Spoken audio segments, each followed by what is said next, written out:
Good morning, students. You know that we have completed lesson number 1 to 5. Today we are going to read lesson number 6, Saudi Arabia, the land of hot sand. Okay, so let's start. The map you are seeing here is a map important deserts of the world. ये क्या है? हमारे world के जितने desserts हैं, ये yellow colour में जो आपको दिखाई दे रहा है, ये सारे हमारे वर्ल्ड के डेजर्ट्स हैं. तो वो मैप आपको शो किया हुआ है यहाँ पर, और सऊदी अरेबिया यहाँ पर है. The map given above shows the principal deserts of the world. जो मैप आपको ऊपर दिखाया गया है वो विश्व में हमारे जो मुख्य रेगिस्तान हैं उनके बारे में आपको दिखाता है, उनको शो करता है. A desert is a land covered with sand. Desert क्या होता है? एक ऐसी भूमि जो रेत से ढकी हुई है, जहाँ पर सिर्फ रेत ही रेत हो. Any region where the annual rainfall is less than 25 centimetre and it is not possible to grow plants is a desert. वो स्थान जहाँ पर वार्षिक वर्षा 25 सेंटीमीटर से कम हो और जहाँ पर पौधे उगाना आसान ना हो, वो प्लेस क्या कहलाता है? डेजर्ट कहलाता है. Most deserts are located along और near the tropics, north and south of the equator. जो अधिकतर जो हमारे डेजर्ट्स हैं वो ट्रॉपिक्स तक आते हैं, नॉर्थ में और साउथ में दोनों तरफ, इक्वेटर के दोनों तरफ, नॉर्थ में भी और साउथ में भी ट्रॉपिक्स तक आते हैं. The important deserts of the world are Sahara desert and the Kalahari desert in the Africa. जो मुख्य डेजर्ट हमारे संसार के हैं वो हैं सहारा डेजर्ट. आपको पता है सहारा डेजर्ट वर्ल्ड का सबसे बड़ा डेजर्ट है. तो अफ्रीका में हमारे सहारा डेजर्ट और कालाहारी डेजर्ट हैं. The Sonoran desert in the North America. North America में सोनोरान डेजर्ट है. The Gobi and the Thar desert in the Asia. Asia में गोबी और थार डेजर्ट हैं. The Australian desert and the Atacama desert in Australia. और Australia में Australian desert और Atacama desert हैं. South America में, ऑस्ट्रेलिया में ऑस्ट्रेलियन डेजर्ट और साउथ अमेरिका में हमारा अटाकामा डेजर्ट है. ओके, नेम्स भी यहाँ पर दिए गए हैं. In this chapter, we will study about the life of the people of a typical land of hot sand. इस लेसन में हम उन लोगों के जीवन के बारे में रीड करेंगे, उन लोगों के जीवन के बारे में स्टडी करेंगे जो लोग ऐसे एरिया में, हॉट सैंड के एरिया में, डेजर्ट एरिया में रहते हैं. जो लोग ऐसे एरिया में रहते हैं उनके बारे में हम रीड करने वाले हैं इस लेसन में. Sahara desert is the largest desert in the world. Sahara desert संसार का सबसे बड़ा डेजर्ट है.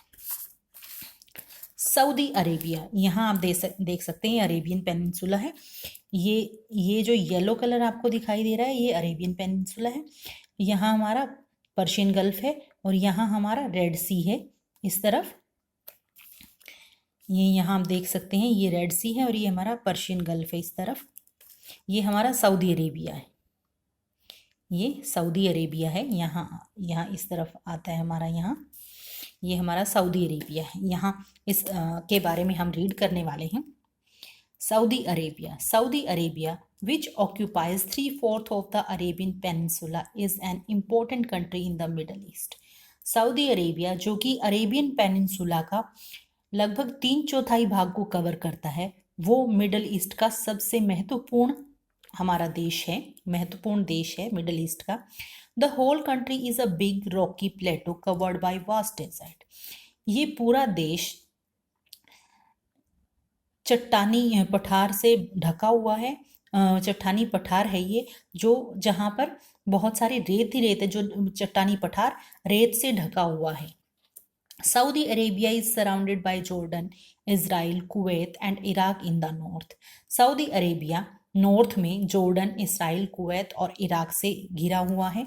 Bahrain, Qatar, United Arab Emirates and Oman in the east.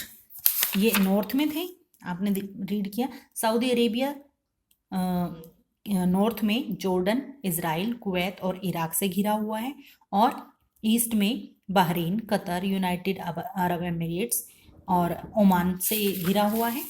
और वेस्ट में क्या है? Yemen in the south, south में यमन है, and the Red Sea in the west, और वेस्ट में क्या है?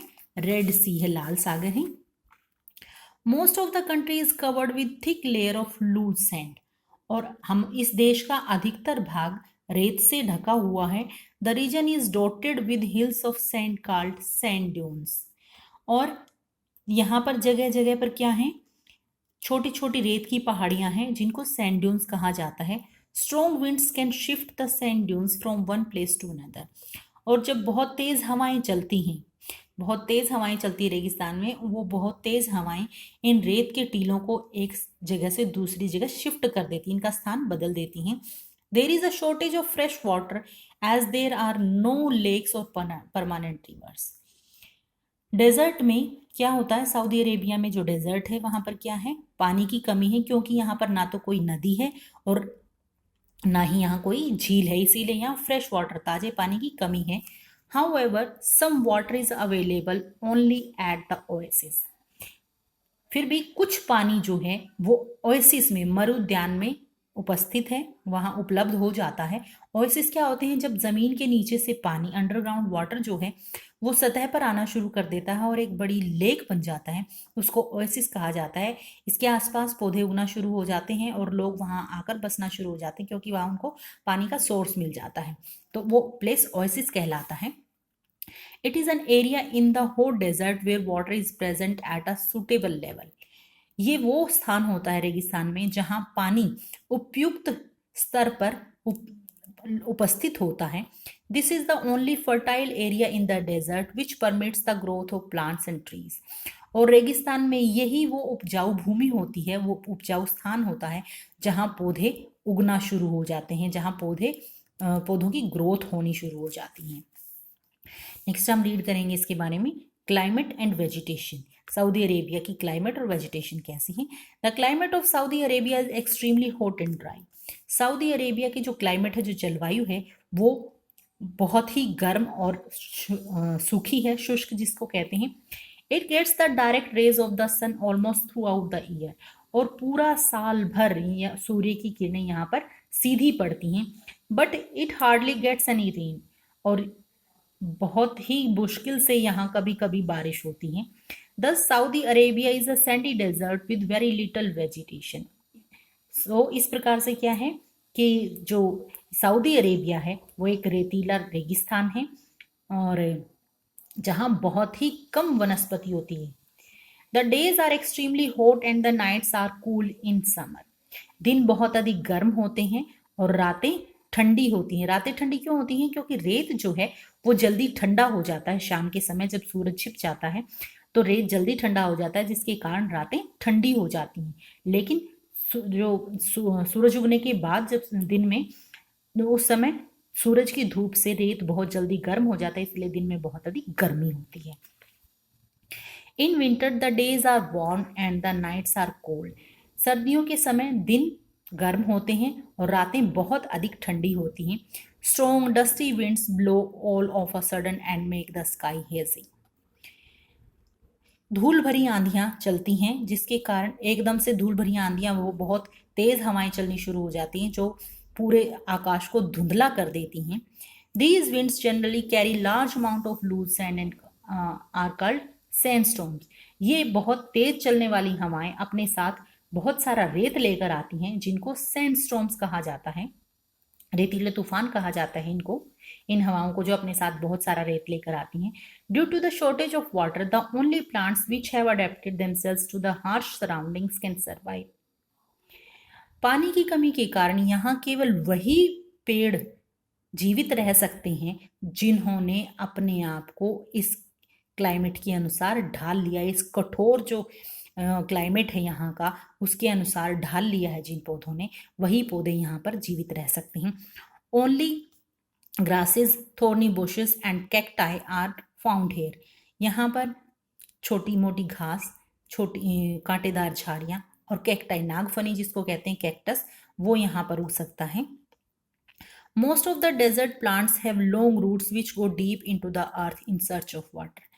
यहाँ के जो पौधे होते हैं रेगिस्तान के, उन पौधों की जड़ें बहुत गहरी होती हैं जो पानी की तलाश में बहुत नीचे तक चली जाती हैं जमीन में।